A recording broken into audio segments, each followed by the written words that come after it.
y en cuanto a investigación he realizado algunos artículos que se publicaron en la Facultad de Arquitectura y en la Facultad de Colombia y de España sobre la vivienda en altura y la flexibilidad. Todo esto lo considero dentro de que están las tres relacionadas en lo que sea práctica profesional, docencia, investigación, y se ve materializado en las obras que realizamos en el estudio y en los proyectos que pensamos, como es el caso de esta casa en el sur de la provincia de Buenos Aires.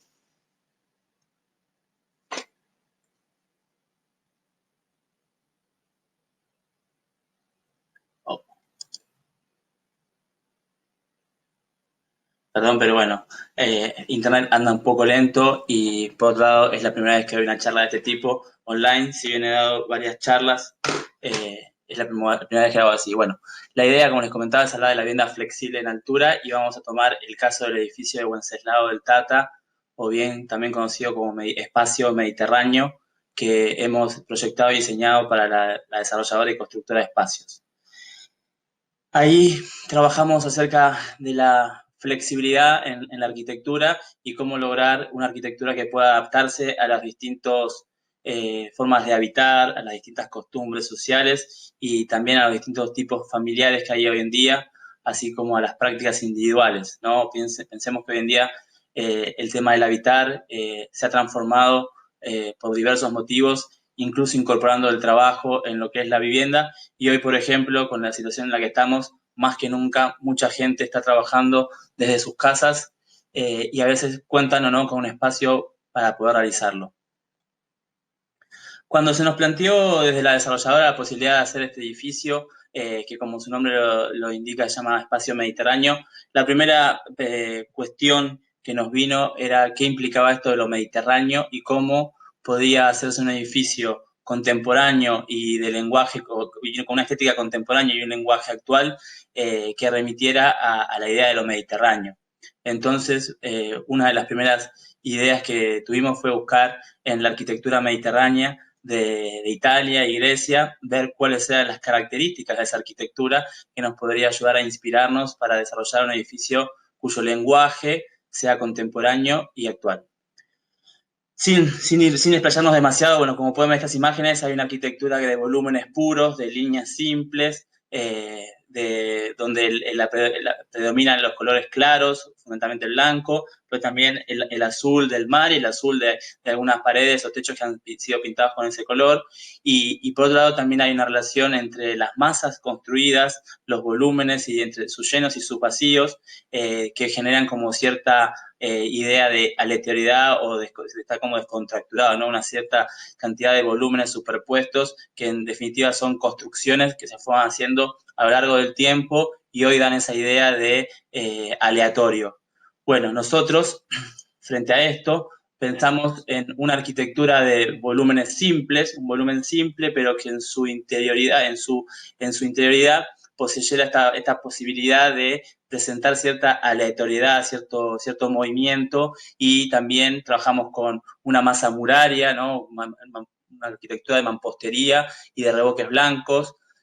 Incorporamos el color del azul en algunos sectores para intencionar ciertos vacíos, ciertos vanos, que son los balcones del lateral. También incorporamos cuestiones que en la arquitectura mediterránea tienen que ver con el asoleamiento y se resolvían con ventanas chicas. Acá lo resolvimos con parasoles y con toldos verticales que a futuro cada propietario podrá incluir en su departamento y que la arquitectura contempla ya el lugar para hacerlo.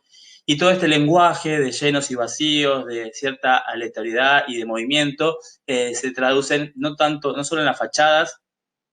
del edificio, tanto las principales como la lateral, sino también en el diseño del pórtico de acceso, que es un elemento distintivo de los edificios de espacios donde la relación con la ciudad está íntimamente ligada y genera, bueno, hay un diálogo entre lo urbano y lo doméstico, y allí el pórtico de ingreso que caracteriza cada uno de los edificios tiene un lenguaje propio en relación con el lenguaje del edificio. Acá trabajamos la idea de un volumen de acceso a escala peatonal, y luego también la idea de esta aleatoriedad que genera los elementos verticales de la reja. Pero no podemos entender estos edificios sin entender la ciudad en la cual se inscriben. Hoy está muy nombrado el AMBA, el Área Metropolitana de Buenos Aires, que es el área que engloba a la ciudad de Buenos Aires y al conurbano, y todos forman un conjunto. Y dentro de ese conjunto están nuestros edificios, ocupan un lote o dos o varios lotes y que van construyendo la ciudad, ¿no? Van haciendo con su arquitectura, van generando ciudad. Y no podemos entender la ciudad sin entender estas partes y a estas partes sin entender la ciudad.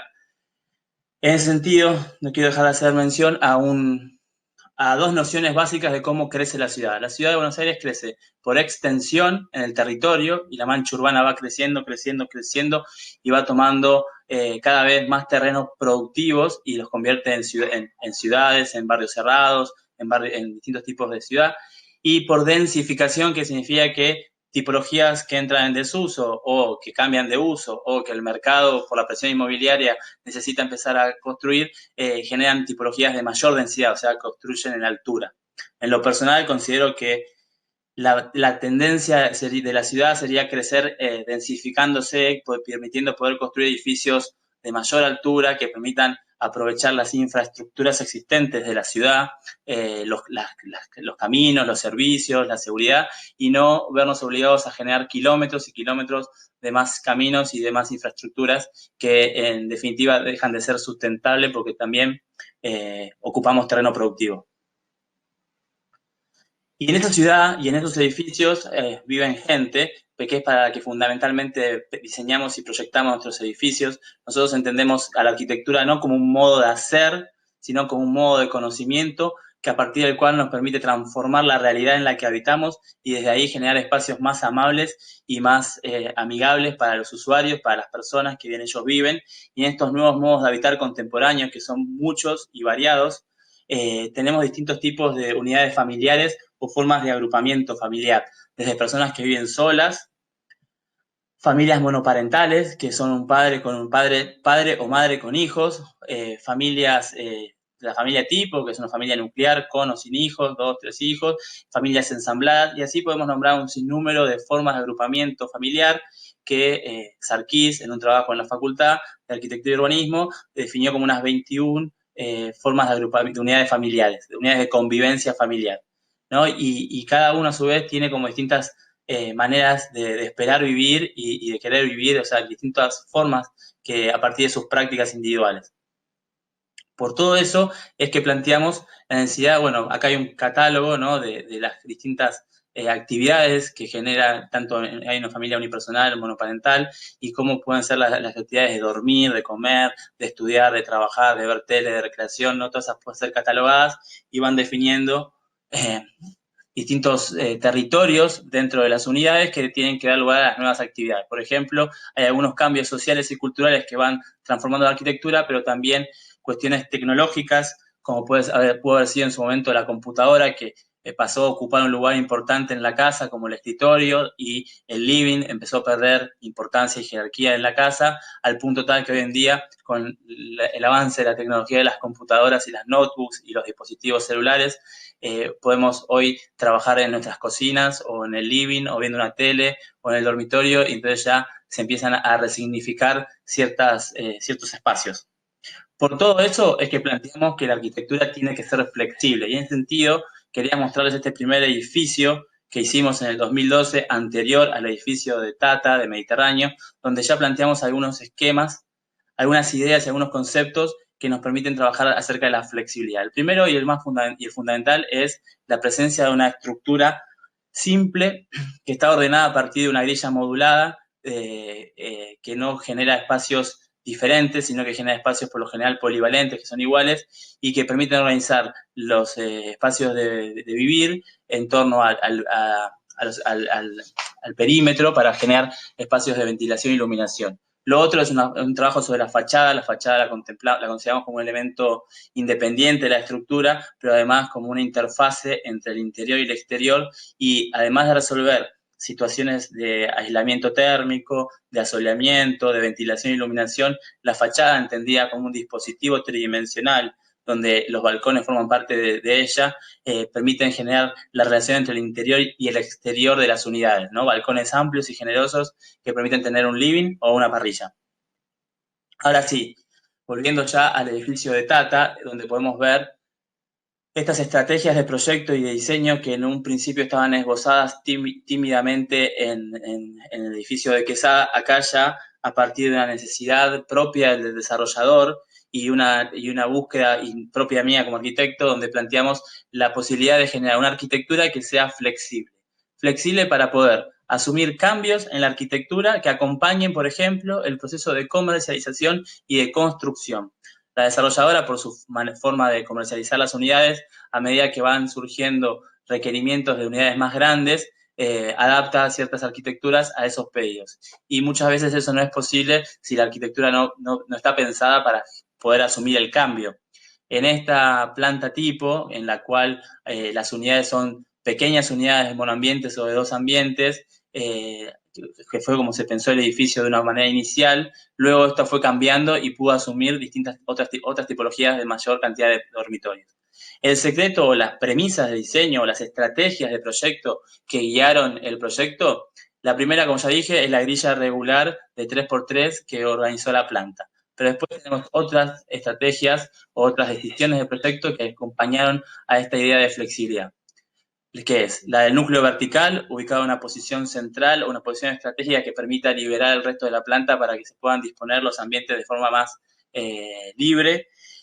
Una circulación horizontal en torno a ese núcleo vertical eficiente en cuanto a distancias y posibilidad de acceder a las unidades. Los núcleos húmedos se dispusieron en torno a esa circulación al interior de la planta, liberando todo el perímetro para que los espacios activos o los espacios más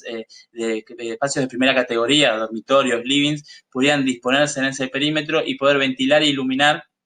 la mayor cantidad de ambientes. Entonces, de esta forma, surge esta idea, y esto va acompañado de, que veremos más adelante, de la fachada, de la envolvente, que permite generar un intercambio entre el interior y el exterior.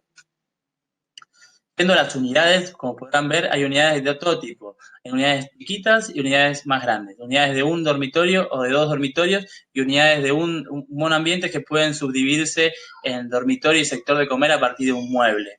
Entonces, de esa forma, esto permite dar lugar a distintos tipos de familias y a distintos grupos etarios que van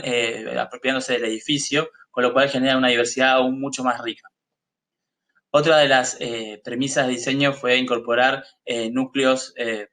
plenos, donde pasan las instalaciones de forma simétrica en la planta y equidistante para que las instalaciones sean de fácil acceso desde el pasillo para cualquier mantenimiento y cambio posterior y una distribución más eficiente en la planta para lo que son las unidades de vivienda. Acá podemos observar una de esas unidades, que es la unidad en forma de T, que tiene la posibilidad de,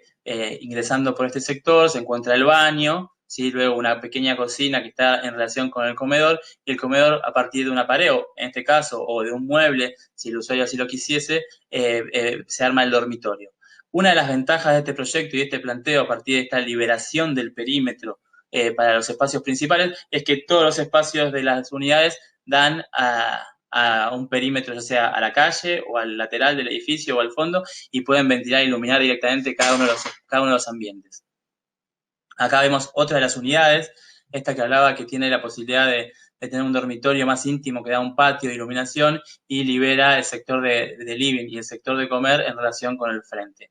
ingresando por acá. Son otro armado, otro tipo de unidad, que también lo que es interesante al tener esta diversidad de unidades es la posibilidad de llegar a distintos usuarios. Cada persona tiene una forma tiene una forma de vivir o tiene ciertas ideas de cómo quiere vivir y entonces esta arquitectura le permite adaptarse a cada uno de los usuarios. Acá vemos la unidad, ¿no? Que se ingresa por este lugar, el baño, también independiente de lo que es el dormitorio para poder ser usado por las visitas, el sector de living, el sector de comer y el balcón, ¿no? Este espacio intersticial intermedio entre el interior y el exterior que se convierte en parte de esa fachada. Y acá empiezan a aparecer unidades de mayor tamaño que originalmente no estaban pensadas en el proyecto inicial, pero que fueron fácilmente desarrolladas gracias a la flexibilidad que permitía este edificio por el uso de esta grilla estructural de 3x3 por el uso de esta idea de núcleos húmedos en torno a la circulación, de la liberación del perímetro y de que esta fachada que resuelve no solamente cuestiones técnicas, sino también cuestiones de acondicionamiento y cuestiones espaciales, como ese espacio intersticial del balcón. Acá tenemos una unidad de 4 ambientes, ¿sí?, que se logró vinculando algunas de las unidades pequeñas y teniendo un living comedor integrado con la cocina y 3 dormitorios. Y después tenemos un departamento de tres ambientes con 2 dormitorios que también se logró de la misma manera. Y así logramos tener unidades de 1, de 2, de 3 y de 4 ambientes en este edificio sin tener grandes conflictos al momento de generar los cambios, porque la arquitectura tenía la posibilidad de cambiar y adaptarse incluso durante la construcción. En algunos casos el edificio ya estaba por el 8º piso, el 7º piso, y se hicieron cambios en los pisos superiores en el armado de las unidades que permitieron tener unidades, como les decía, de 2, 3 y 4 ambientes. Y acá, bueno, las distintas unidades de 1, de 2 y monoambientes divisibles. Ahora bien, esa flexibilidad que está dada gracias al uso de esta grilla modular y de la planta se termina verificando en la fachada, que también tiene una cierta posibilidad de cambio, una cierta flexibilidad, porque como premisa de diseño, además de que se pareciera o que tuviera un lenguaje a poder distribuir los distintos ambientes de las unidades de forma sencilla en el perímetro, se verifica también en la fachada. Una fachada que, como yo trato de llamar, una fachada alterna, ya que va alternando entre llenos y vacíos, entre ventanas pequeñas y ventanas grandes, y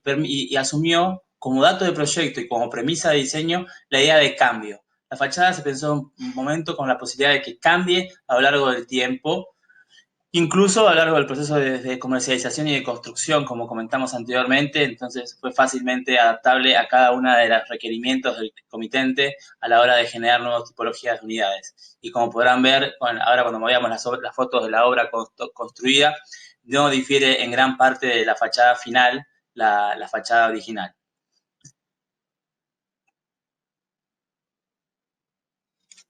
Acá podemos ver el render del proyecto con la fachada terminada y ver cómo esta idea de alternancia y de fachada que asume el cambio como dato de diseño llegó a buen puerto y no cambió la lógica y la estética del edificio, a pesar de que las unidades se vieron transformadas en unidades de 1, 2, 3 y 4 ambientes.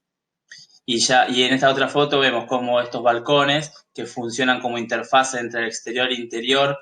tienen una presencia muy parecida a la de aquella imagen del Mediterráneo que les mostré al principio, donde los volúmenes se superponen, los vacíos y los llenos están desordenados o aparentemente desordenados, y el color el color azul le da un carácter muy particular al edificio, completando la idea de Mediterráneo. Y bueno, ya terminando la charla, algunas fotos de la obra prácticamente terminada, quedan unos días, en cuanto se libere la cuarentena se podrá terminar, y acá pueden observar el pórtico de acceso, que es, como comenté en un momento, es un elemento distintivo de las obras de espacio que permite generar un vínculo y un carácter al edificio en la planta baja en relación con la ciudad. Y también en esa otra foto donde se puede apreciar el hall de acceso, el ingreso, donde las líneas claras y sencillas y los volúmenes claros y colores claros refuerzan la idea de Mediterráneo y el concepto con el cual se pensó el edificio. Y bueno, por último, pueden seguir nuestras redes del estudio y la página, y desde ya les agradezco y muchas gracias.